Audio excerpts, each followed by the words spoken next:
What is up, my friends? And today we're going to talk about planning a shoot. And I got a special guest for you. I got Ryan Farrell right here. How we doing, everybody? Usually I'm on the other side of the camera, but we got David working that today.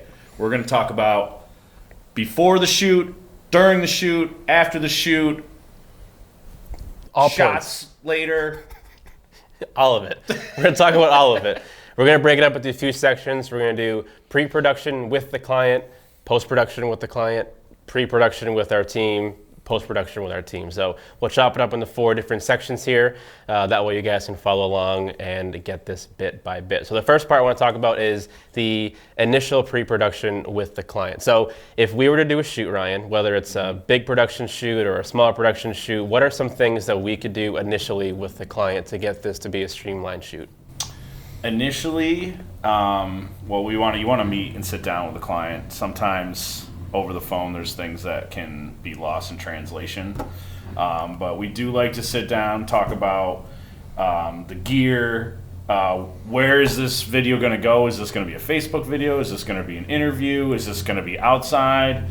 So with all those things come into play, that's kind of when you start getting your gear list together and understanding what you're going to need. Like, you're not going to need lighting if it's going to be an outside shoot. So yeah, pretty much talk about that type of stuff. That's pretty much for all shoots. Also deliverables, right? So like, are we doing a 15-second ad? Are we doing a 2-minute long Facebook video? Like, all that stuff is going to go on TV? Yeah, any kind of waivers you might need, right? So for filming in public, or at a business, you might need some waivers from the employees to sign saying that we can film them.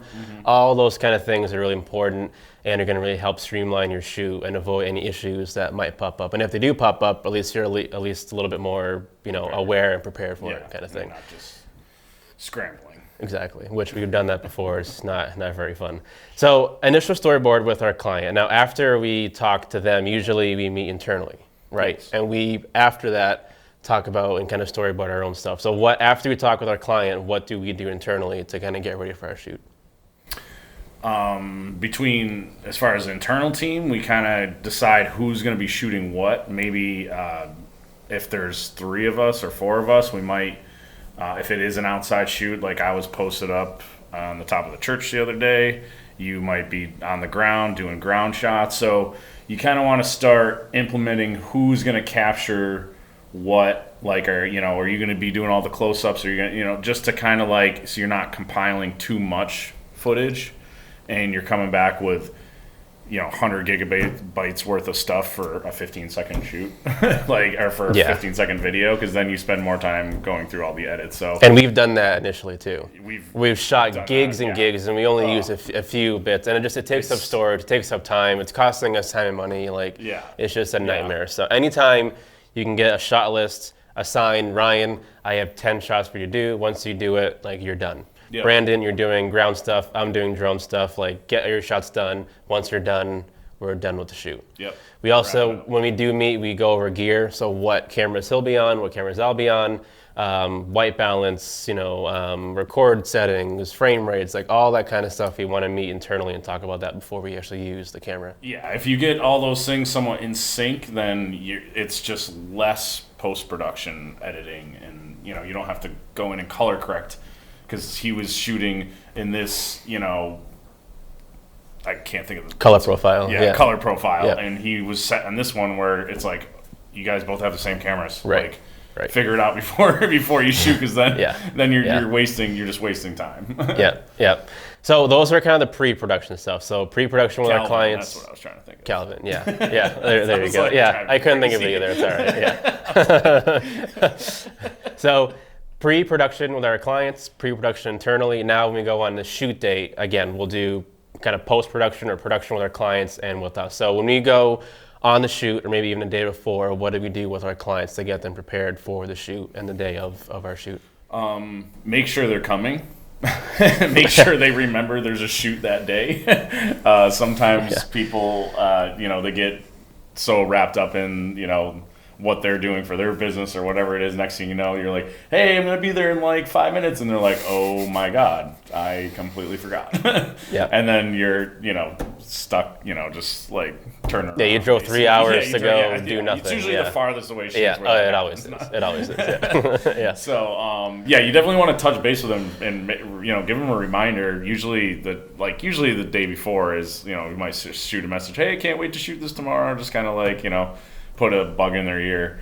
I guess when, you get there, I guess there's also like scripts, if there's anything like that needs to be taken care of, make sure that they have those ready to go.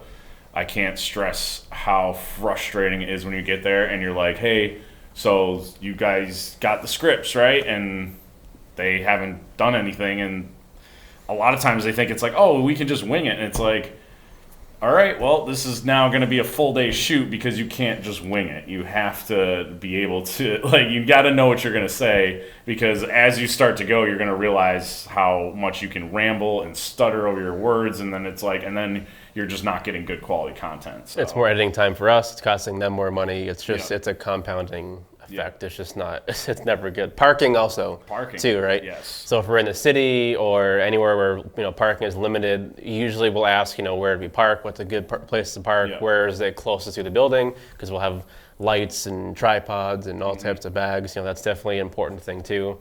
And expectations too, right? Like we want to make sure that they know when we're coming, like this is exactly what our goal is going to be. We talked about that in the pre-production stuff, but we want to reiterate again, here's why we're here, here's what we're getting, just to make sure everyone's comfortable and they feel good about why we're there. Yeah, and I think, doing that with the client, it makes them feel, it can be, some people who've never shot video before, it's like, oh my God, I'm going to be on camera, or it's like they don't understand the whole process. So it's like, if any way you can make them feel more comfortable about it, it's going to go so much smoother. And also for yourself as as shooters or videographers, don't screw yourself over by not, making sure that they're not ready, because it could take a full day now instead of what should have been 3 hours. And you might not have that time, or you might had something planned after another shoot, and it's like now it's like, okay, now you're scrambling to get someone else to go to another shoot, and it's like things can snowball so fast without just preparing, just making that phone call. Totally, yeah. And then after we do kind of the post shoot with our clients, same kind of thing with pre-production, we'll do internally going over shoot dates. So when we actually are on the shoot as a team, what are some things that we like to do or try to do on our shoots that best make us able to get the stuff that we need to get? I like to pack what I like to call as hawk bars. Which you haven't made a hawk bar in 6 months. It's been a long time. It's been too long. It's been a very long time. But as funny as as stupid as it sounds, like it is kind of good to have, a snack in your bag, or definitely make sure there's water. Food, that shot we did over the summer with the vineyard, right? Well, no, with the blue or the red arrows.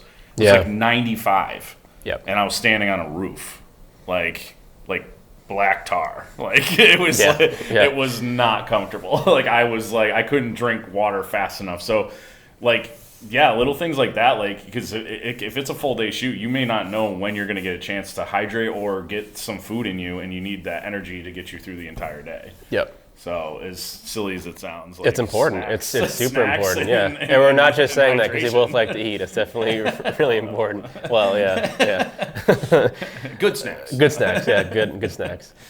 Communication too, right? So whether it's over walkie-talkie or phone or text, make sure that before you're shooting or during a shooting, we already talked about getting your camera settings matched up, ISO, white balance, that kind of thing too. But if for some reason, that happened this weekend, if something comes up where we all have to adjust our color balance or something, make sure we all know that. Because God forbid, if he's at 5200, I'm at 4200, and Brandon's at 6000, we're kind of all over the place. Because we think in our head, we'll just adjust it and not tell anybody. Yeah. But since we're all shooting Sony at this point, all the same color, get everything right the first time, and also be able to adjust on the fly if you have to. Super important. Yeah, and I think those walkie-talkies help a lot more than you realize that this past one we decided not to take them, and looking back on it now, kind of wish we did. I kind of wish we did, because they changed their path. Yeah. I might have, when I had to get my second shoot, I would have probably ran up ahead.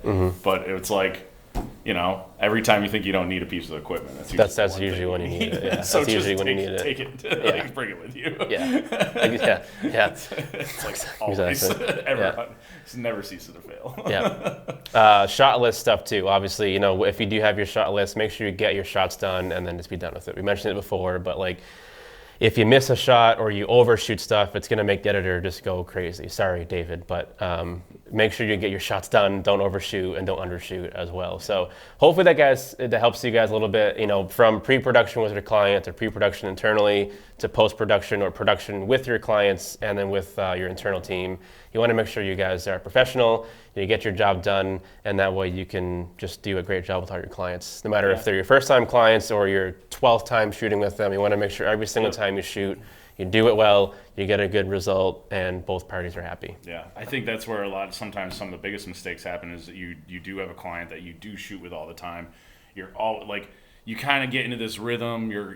Everyone's has their expectations, and then all of a sudden, like that day I needed the teleprompter, it slipped through the cracks, and it was like, oh God, we've shot hundreds of times with these people, and we forgot the teleprompter. Yeah. It's it's so like, important. It looks bad for like, us. It's not. It's costing me time because I gotta go do it again. we gotta go back. Yeah. And then speaking of deliverables, where's this video going?